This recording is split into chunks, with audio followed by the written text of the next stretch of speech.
ഈശോ മിശിഹായ്ക്ക് സ്തുതിയായിരിക്കട്ടെ. ഇന്ന് പരിശുദ്ധ അമ്മയുടെ മംഗളവാർത്ത തിരുനാളാണ്. മറിയത്തിന് ഗബ്രിയേൽ മാലാഖയുടെ സന്ദേശം ലഭിക്കുമ്പോൾ അത് സന്തോഷത്തിൻ്റെയോ അല്ലെങ്കിൽ വലിയ വിജയത്തിൻ്റെയോ ഒരു വാർത്തയായിരുന്നില്ല. തിരുവചനത്തിലൂടെ നമ്മൾ കാണുന്നത് മറിയം വളരെയേറെ അസ്വസ്ഥയായി എന്നാണ്.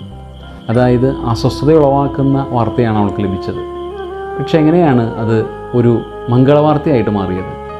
തനിക്കുണ്ടാകാൻ പോകുന്നത് സങ്കടത്തിൻ്റെയും നൊമ്പരത്തിൻ്റെയും ഒറ്റപ്പെടുത്തലിൻ്റെയും തെറ്റിദ്ധാരണയുടെയും ഒരു ജീവിതമാണെന്ന് മനസ്സിലാക്കിയിട്ടും ദൈവത്തിൻ്റെ പദ്ധതിയാണെന്നും ദൈവത്തിന് അതിൽ നന്മ കൊണ്ടുവരാൻ സാധിക്കുമെന്ന് മറിയം വിശ്വസിച്ചു.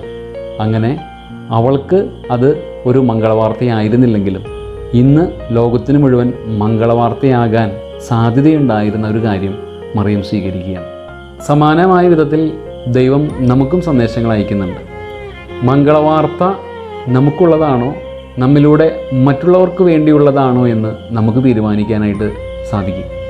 ദൈവം ഏൽപ്പിക്കുന്ന ഒരു ദൗത്യത്തെ, ദൈവം നൽകുന്ന ഒരു വിളിയെ എൻ്റെ വ്യക്തിപരമായ ലാഭത്തിനും എൻ്റെ ഇഷ്ടങ്ങൾക്കും എൻ്റേതായ സ്വാർത്ഥതയ്ക്കും വേണ്ടി ഞാൻ ഉപയോഗിക്കുമ്പോൾ അത് എനിക്ക് മംഗളകരമാണ്.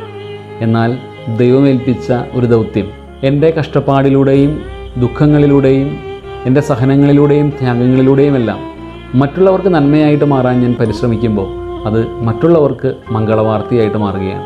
എൻ്റെ ജീവിതം മറ്റുള്ളവർക്ക് ഒരു മംഗളവാർത്തയാകണം. മറിയത്തിൽ നിന്ന് പഠിച്ച് ഈശോ ചെയ്തത് അതാണ്. തൻ്റെ പീഡാസഹനവും തൻ്റെ കുരിശുമരണവുമെല്ലാം മറ്റുള്ളവർക്ക് മംഗളത്തിന്, അനുഗ്രഹത്തിന്, കൃപയ്ക്ക് കാരണമാക്കിയെന്ന് നമുക്ക് മനസ്സിലാക്കാനായിട്ട് സാധിക്കും. മറിയത്തിൽ നിന്ന് പഠിച്ച അതേ പാഠം ഈശോ ജീവിതത്തിൽ പ്രാവർത്തികമാക്കിയതുപോലെ നമുക്കും നമ്മുടെ ജീവിതങ്ങളെ മറ്റുള്ളവർക്കുള്ള മംഗളവാർത്തയാക്കാനായിട്ട് പരിശ്രമിക്കാം. ഈശോ മിശിഹായെ ഞങ്ങളങ്ങേ കുമ്പിട്ട് ആരാധിക്കുന്നു.